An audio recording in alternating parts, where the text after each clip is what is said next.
Hello friends, welcome to C Programming video tutorials series. From the past few video tutorials, we are trying to understand dynamic memory allocation in C. We understood that allocating, reallocating and deallocating memory locations at runtime is called dynamic memory allocation. To allocate, reallocate and deallocate memory locations at runtime, we take help of malloc, calloc, realloc and free functions which are available inside stdlib.h header file. In the previous video tutorials, we understood malloc, calloc and free functions. In this video tutorial, I would like to discuss realloc function. Realloc stands for reallocation. Realloc stands for reallocation. It is used to reallocate or resize a memory block or a memory location which is previously allocated using malloc or calloc functions. It is used to reallocate or resize a memory block which is previously allocated using malloc or calloc function, guys. Syntax of realloc function is void star space realloc. In pair of parentheses, we pass two parameters. First parameter is void star pointer. Second parameter is size t, new size in bytes, where void star is the return type of the realloc function. Void star indicates a generic pointer type which can be converted to any specific pointer type, guys. Void star can be converted to int star, char star, floor star, etc, etc, etc, guys. Void star pointer indicates any type of pointer. To the realloc function, we can pass here any type of pointer, a pointer of type integer, a pointer of type char, a pointer of type float, etc, guys. Next parameter is new size in bytes. Indicates new size of the reallocated space in bytes. New size in bytes parameter indicates new size of the reallocated space in bytes, guys. Size t is the data type which indicates unsigned integer value or positive integer value. To the new size in bytes parameter, we must pass an unsigned integer value. Note, if there is a sufficient amount of space under the memory block pointed by the given pointer, then it resizes it to the given new size in bytes and returns the beginning address, guys. If there is a sufficient amount of space under the memory block pointed by the given pointer, then it resizes it to the given new size in bytes and returns the beginning address. If there is no sufficient amount of space under the memory block pointed by the given pointer, then it allocates a new space of the given new size in bytes and copies the content to it and then returns the beginning address, guys. If there is no sufficient amount of space under the memory block pointed by the given pointer, then it allocates a new space of the given new size in bytes and copies the content to it, then returns the beginning address, guys. If the allocation or resizing fails, it returns the null value, guys. Let's go to code block and understand everything clearly step by step with demo. I minimize the word, I double click on code blocks icon to launch the code blocks IDE. You can see that code blocks IDE is launched. I'm going to create one new project.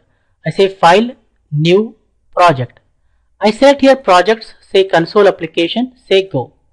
Then I say next, I select C language, I say next. Then I give the project name realloc function demo. I say next, say finish. You can see that a realloc function demo project is created. I click on the plus sign, I double click on main.c to open. You can see that main.c file is open. I am going to delete this line of code which is not necessary. Here I create a pointer variable of type integer. I say here int star iptr, initialize it with the null value, guys. What happens when we run the code? Main function is pushed on top of the stack. Main function is pushed on top of the stack and then local variables of the main function are allocated within the stack memory, guys. For iptr, computer allocates a memory block of size 4 bytes. This is iptr, guys. Initializes it with the null value. Let's assume its address is #12. That's what happens when we run this code. Next what I do, I say here iptr is equal to, I say int star. Then I call the malloc function. To the malloc function I pass size of int, guys. Then I say semicolon. What happens when this code is executed? We know that malloc allocates a single memory block of size 4 bytes. Size of it is 4 bytes. It allocates a memory block of size 4 bytes inside the heap and returns the beginning address which is assigned to the IPTR, guys. When this code is executed, what happens? Computer goes to its memory. It allocates a single memory block of size 4 bytes within the heap memory, guys. It initializes it with the garbage integer value. Let's assume the beginning address is hash 100. This hash 100 is assigned to IPTR. Null is removed. IPTR is going to have hash 100, guys. And we know that once we store address inside a pointer variable, it starts pointing to that memory block or the memory location. IPTR points to the memory block which has the address hash 100. We can change the value of hash 100 memory location or memory block. How do we change? We say here star IPTR equal to 10. What is the meaning of this expression, guys? The value of IPTR is hash 100, right? Value of IPTR is hash 100. Hash 100. Value of hash 100 memory block should be 10. That is the meaning of this expression, guys. When that expression is executed, garbage integer value from the hash 100 memory block is removed. It is filled with the value 10, guys. That's what happens. We can display the value of hash 100 memory block using printf statement.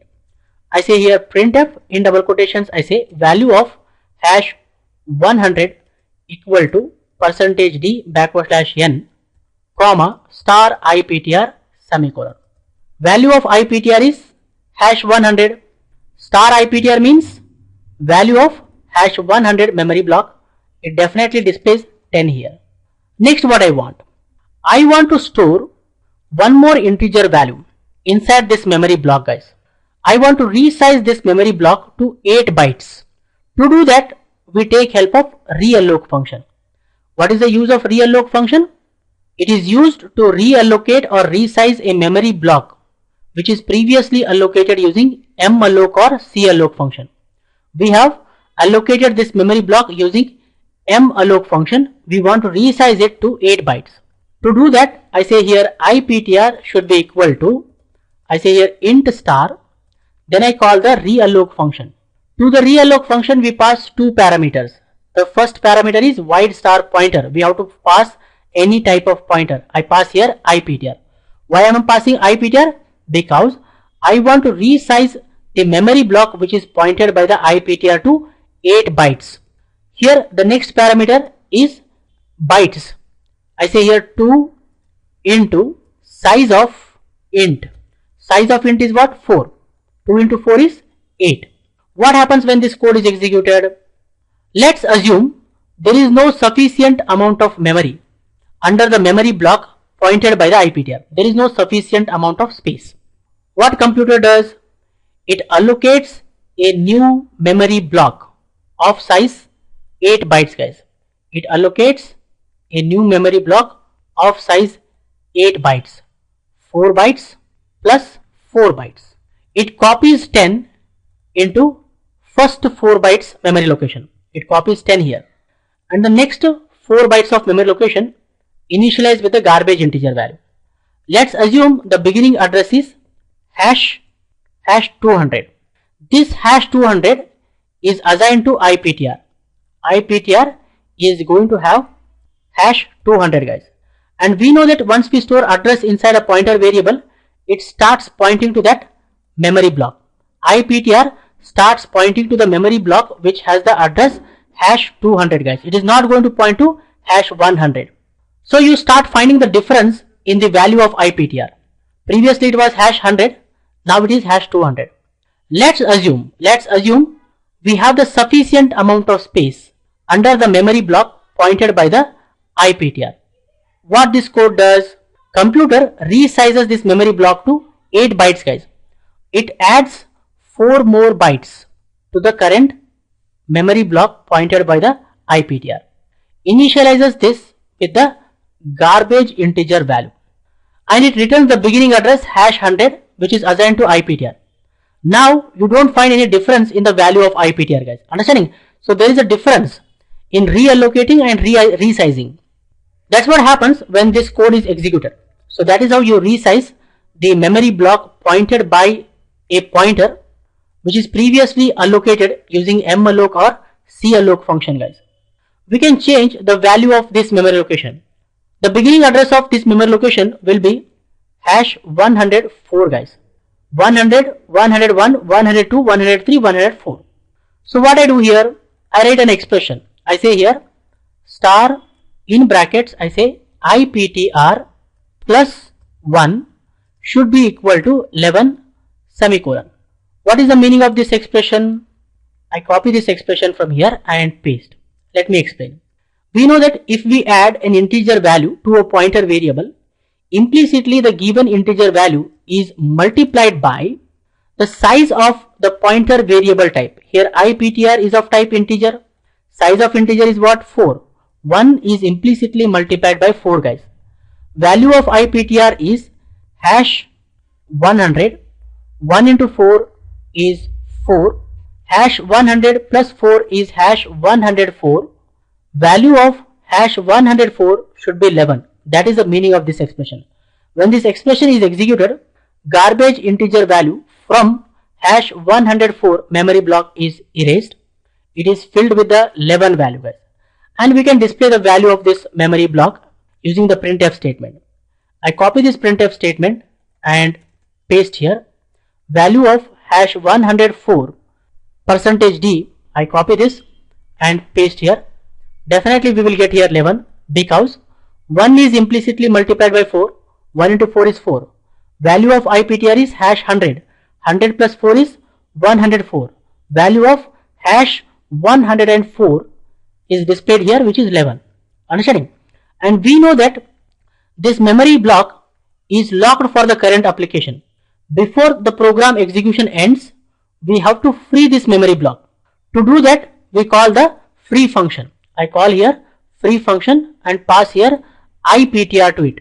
IPTR. When this expression is executed, the memory block which is locked for the current application is considered as a free memory block which can be used by any other application or the current application, guys. And immediately what we do, we set the IPTR to null, guys. Then I say semicolon. When this code is executed, IPTR is set to null. It is not going to have the hash 100. It is going to filled with the null value. And we know that once we store null inside a pointer variable, it is not going to point to any memory block or the memory location. And then what happens? This memory block is deallocated or freed. When the program execution ends, IPTR is removed from top of the stack and the main function is also removed. That's what happens when we run this code, guys. If I say build and run, you can see that it has displayed value of hash 100 is 10, value of hash 104 is 11. I close it. I hope you guys have clearly understood how do we reallocate or resize a memory block pointed by a given pointer which is previously allocated using malloc or calloc function. I think for this video tutorial, this much is enough, friends. I suggest you people to watch this video again and again, understand everything clearly, try the code yourself, experiment with more examples. In the upcoming video tutorials, we are going to discuss more about C programming. For more benefits and be up to date, please subscribe to my YouTube channel. Don't forget to like, comment and share these videos with others so that everyone will get benefited. Keep learning, keep coding, keep sharing. Thank you guys. Thank you very much. See you in the next tutorial.